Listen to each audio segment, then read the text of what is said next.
खंडवा में प्रकृति प्रेमियों के लिए अब खुशखबरी है। मुंदी रोड पर सोनी गोदाम के पास बंबू हट के बाजू में श्री दादाजी ग्रीन नर्सरी खुली है, जिसमें सभी प्रकार के फलदार, फूलदार, साज सज्जा, पाम ट्री, फॉरेस्ट ट्री, औषधीय पौधे, इंडोर आउटडोर सब्जी पौधों की विस्तृत श्रृंखला मौजूद है। कॉलोनी गार्डन डेवलपमेंट का काम भी किया जाता है। एक बार जरूर विजिट करें। मध्य प्रदेश के प्रभारी मुकुल वासनिक आज खंडवा पहुंचे। पहले ओमकारेश्वर के उन्होंने दर्शन किए, उसके पश्चात खंडवा में कार्यकर्ताओं को संबोधित कर उनमें जान फूंकने की कोशिश की। उन्होंने कहा कि अगर कांग्रेस के कार्यकर्ता एकजुट हो जाएं तो कोई ऐसी ताकत नहीं है जो कांग्रेस को हरा पाए। उन्होंने कहा कि मोदी ने 2014 के बाद से ऐसा कुछ भी नहीं किया जिससे जनता उन्हें वोट दे, परंतु फिर भी उन्हें भारी जन समर्थन प्राप्त है। इसका कारण है कि कांग्रेस एकजुट नहीं आई। उन्होंने क्या कहा, सुनवाते हैं। किस वजह से परिणाम हमारे हक में नहीं है, इस पर थोड़ा सा विचार करना होगा, क्योंकि बार बार ये बात लगातार सामने आ रही है। 2014 के बाद बताइए ऐसा कौन सा काम नरेंद्र मोदी की सरकार ने देश के स्तर पर किया होगा जिसकी वजह से बहुत बड़ी तादाद में लोगों का समर्थन उनके पीछे खड़ा हो। अर्थव्यवस्था पूरी तरह से चरमरा गई है, नौजवानों के हाथों को रोजगार नहीं है। जहां पर भारतीय जनता पार्टी की सरकारें हैं उन प्रांतों में कानून व्यवस्था पूरी तरह से टूट चुका है। महिलाओं की आबरू आज सुरक्षित नहीं है। दलित आदिवासियों के सामने परेशानियां बढ़ रही है। हमारा पिछड़ा वर्ग आज परेशान है। समाज में जो भाईचारे का वातावरण था वो पूरी तरह से समाप्त है। लोकतांत्रिक मूल्यों के सामने बहुत बड़ी चुनौती है। सेकुलरिज्म के मूल्यों के सामने बहुत बड़ी चुनौती है। समाजवाद जैसे मूल्यों के सामने बहुत बड़ी चुनौती है। भारत का संविधान पूरी तरह से आज खतरे में है। ये सारे हालात हैं, लेकिन लोग उनके साथ हैं, परिणाम उनके हक में है। ये कोई जादूगर का जादू चला हुआ है? ये क्या हो रहा है? क्या इस पर हम गौर नहीं करेंगे क्या? मैं समझता हूं कि सारे के सारे अनुभवी और ऊर्जावान हमारे साथियों को बैठना होगा और सोचना होगा अब आगे का रास्ता हमें किस तरह से तय करने की आवश्यकता होगी। किसी ने बहुत अच्छा कहा है, सच होते हैं उनके सपने जिनके होती है जान सपनों में। कुछ नहीं होता पंखों से, हौसले से उड़ान होती है।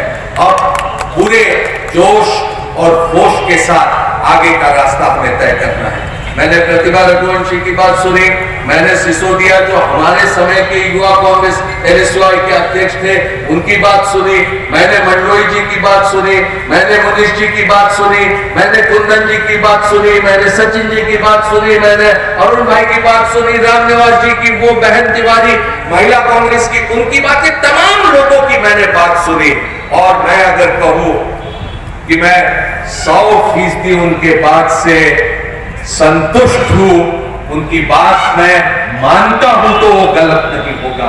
उनकी बात और मेरी बात एक जैसी है, हमारी बात एक जैसी है।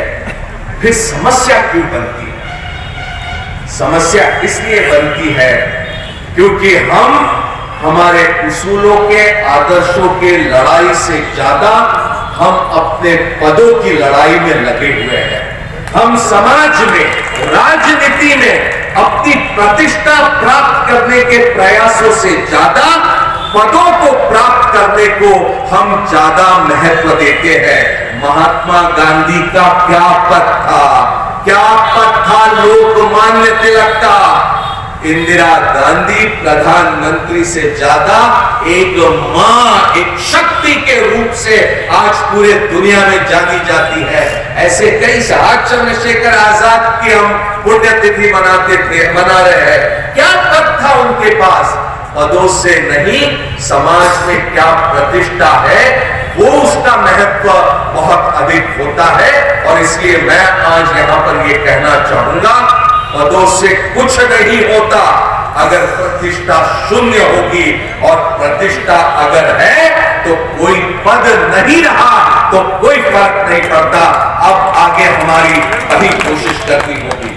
हमारी प्रतिष्ठा है तो अगर कुछ मैं बात आपको कहूंगा तो मेरी बात का वजन होगा, लेकिन मेरी प्रतिष्ठा नहीं है तो लाख कहूं मैं तो उसका कोई असर आप पर नहीं होगा। तो कोशिश करो अपने काम के जरिए लोगों के बीच एक अपना नाम बने, अपनी एक प्रतिष्ठा बने, लोगों का हमारी बात पर विश्वास बने। अगर हम ये करने में कामयाब होंगे तो मैं समझता हूं कि लोगों के दिलों में अगर हम अपने लिए एक सम्मान की जगह बना लेते हैं तो मुहर तो फिर या हाथ के अलावा और कोई दूसरी जगह नहीं लगेगी। यहां पर ठाकुर को सुरक्षित रखूंगा, वो आज भारत के संविधान के सामने बहुत बड़ी चुनौती बनकर खड़ा है। उसको पता देना होगा कि अब हिंदुस्तान ऐसे बहरूपियों को समझ चुका है, उसको और आगे बर्दाश्त नहीं करेगा। इन्हीं शब्दों के साथ मैं अरुण भाई आपका पदार्पण हुआ यहाँ पे, क्या किस विचारधारा को लेकर के यहाँ पे जो मापदंड जो पैमाना है, क्या ऊर्जा भरने आए हैं यहाँ पे, किस तरह की ऊर्जा भरने आए हैं? देखिए, संगठन को चुस्त दुरुस्त करने का हमारा प्रयास एक लगातार चलते आ रहा है। ये इस तरह का सिलसिला है, इस तरह का प्रयास है कि ये कभी रुकने वाला नहीं है।